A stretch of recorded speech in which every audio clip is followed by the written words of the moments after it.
क्या आपको पता है कि सैटेलाइट जीपीएस कैसे काम करता है और कैसे आपके स्मार्टफ़ोन्स को सैटेलाइट जीपीएस बताता है कि आप कहाँ हैं और आपका करीम या उबर का पायलट कितना दूर है? उससे भी कमाल की बात यह है कि जीपीएस यूज़ करने के लिए आपको इंटरनेट की ज़रूरत नहीं पड़ती। आपके पास जस्ट जीपीएस रिसीवर डिवाइस होनी चाहिए है एंड दैट्स इट।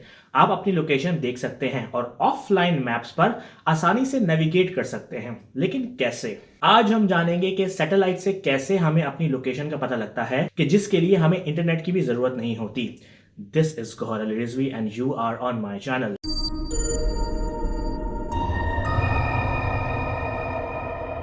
जीपीएस यानी कि ग्लोबल पोजिशनिंग सिस्टम, जिसमें सैटेलाइट यूज होते हैं। ये स्पेशल सैटेलाइट होते हैं जो कि जमीन से एक खास बुलंदी पर मौजूद होते हैं, तकरीबन 20,000 किलोमीटर की दूरी पर। लेकिन सिर्फ ये एक सैटेलाइट नहीं होता, बल्कि जीपीएस के सही चलने के लिए हमें कम अज कम 24 सैटेलाइट की जरूरत होती है, जो कि दुनिया के हर तरफ से कवर करते हैं।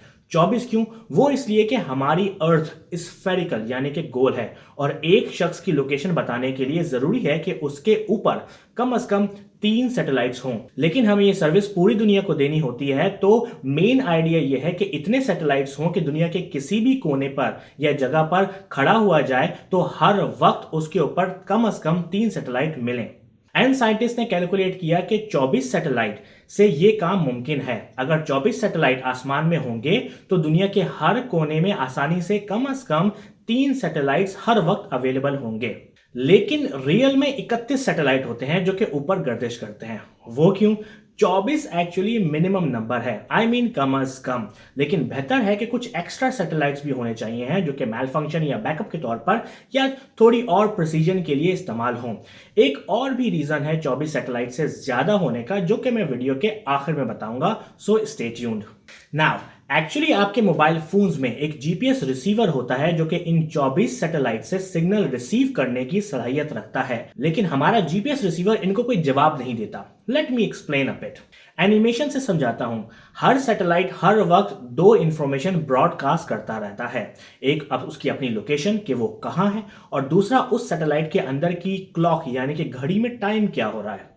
ये दोनों इंफॉर्मेशन सैटेलाइट रेडियो वेव्स में भेजता है और रेडियो वेव्स लाइट की स्पीड से ट्रैवल करती हैं। इसको थोड़ा सा इजी तरीके से समझाने के लिए मैं 2D प्लेन यूज करूंगा ताकि आसानी से समझ आए। हमारे पास 3 सैटेलाइट्स हैं, satellite A, B and C, and एक मोबाइल फोन है जिसमें जीपीएस रिसीवर लगा हुआ है।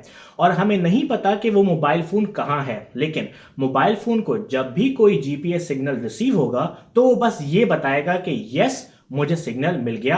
ओके, सो जब सैटेलाइट ए अपना सिग्नल भेजना शुरू करता है तो मोबाइल ब्लिंक करता है कि yes, I got the signal. Now इसका मतलब यह है कि हमारा मोबाइल सैटेलाइट ए से तकरीबन इतना दूर है, लेकिन इसका मतलब यह भी है कि मोबाइल इसमें से किसी भी जगह हो सकता है। तो हम थोड़ा सा वेट करेंगे।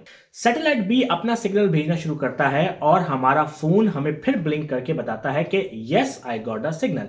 नाउ पहले सैटेलाइट के मुताबिक फोन उससे इतना दूर है, जबकि दूसरे सैटेलाइट के मुताबिक इतना। और सिर्फ 2 ही जगह ऐसी नजर आती हैं जहां वो मोबाइल हो सकता है, या तो वो पॉइंट 1 पर है या पॉइंट 2 पर। नाउ हम चेक करेंगे थर्ड सैटेलाइट को, एंड मोबाइल बताता है कि yes, I got a signal. यहां तीनों सर्कल सिर्फ एक ही जगह एक दूसरे से जुड़ते हैं, विच इज पॉइंट 1, मीन्स के मोबाइल यहां पर है। अगर ये मोबाइल यहां होता तो यही सर्कल्स ऐसे नजर आते। हम इस इंफॉर्मेशन को दुनिया के मैप पर प्लॉट करते हैं और हमें अपनी लोकेशन का पता लग जाता है। इवन कि मोबाइल मूव भी कर रहा हो तो भी ये हमें मुसलसल लोकेशन रिफ्रेश होती हुई दिखती है। जैसे मैंने पहले बताया कि सैटेलाइट सिर्फ अपनी लोकेशन बताते हैं और उनके क्लॉक की टाइमिंग बताते हैं, और जब सिग्नल रिसीव होता है तो मोबाइल चेक करता है कि सैटेलाइट कहां था और उसके टाइम को अपने टाइम से कंपेयर करता है और देखता है कि मोबाइल फोन सैटेलाइट से कितना दूर है। जब उसे तीनों सैटेलाइट्स की दूरी का अंदाजा हो जाता है तो वो अपनी पोजीशन को कुछ इंटरनल कैलकुलेशन के बाद करके हमें बता देता है। हमें यह भी नहीं भूलना चाहिए कि मैंने ये एग्जांपल फ्लैट प्लेन पर दी है, लेकिन रियल में ये सैटेलाइट स्पेस में कुछ इस तरह से सिग्नल भेजते हैं। वीडियो के मिड में मैंने बताया था कि एक और रीजन बताऊंगा कि 24 से ज्यादा सैटेलाइट क्यों होते हैं। क्योंकि अगर सेम मोबाइल फोन 4 सैटेलाइट से सिग्नल रिसीव करेगा तो वो अपनी लोकेशन सिर्फ ग्राउंड पर ही नहीं बता पाएगा बल्कि अपनी ऊंचाई भी बता सकता है। यानी कि अगर एक मोबाइल एक बिल्डिंग में फर्स्ट फ्लोर पर हो और दूसरा 20वें फ्लोर पर, तो 4 सैटेलाइट्स की मदद से हम सिर्फ यही नहीं बता सकते कि वो कहां है, बल्कि ये भी बता सकते हैं कि वो जमीन से कितना ऊपर है।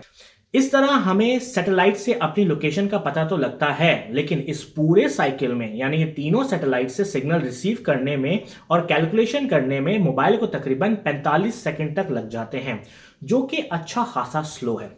दूसरा, शहरी इलाकों में सैटेलाइट से भेजी गई रेडियो वेव्स बिल्डिंग से टकराकर वापस चली जाती हैं और आपकी डिवाइस को सिग्नल मिलता ही नहीं है। और तो और आपका फोन लोकेशन मालूम करने के लिए कभी कभार सैटेलाइट सिग्नल्स को यूज करता ही नहीं है, और करता भी है तो बिल्कुल लास्ट में, जब उसके पास कोई और चारा नहीं बचता। मैंने बताया क्यों, क्योंकि सैटेलाइट नेविगेशन इज स्लो। तो हमारे फोन्स कैसे सिर्फ 2 सेकंड्स में अपनी लोकेशन बता देते हैं? For this one you will have to wait for the next video. Hope कि आपको मेरी वीडियो पसंद आई हो। हम अपनी नेक्स्ट वीडियो में डिस्कस करेंगे कि कैसे हमारे स्मार्टफोन्स सैटेलाइट के बगैर अपनी लोकेशन का पता लगाते हैं और सिर्फ 2 सेकंड में ही अपनी लोकेशन आपको बता देते हैं। YouTube पर मुझे जरूर सब्सक्राइब करें www.youtube.com/mychannelvideo, and I will see you in the next video.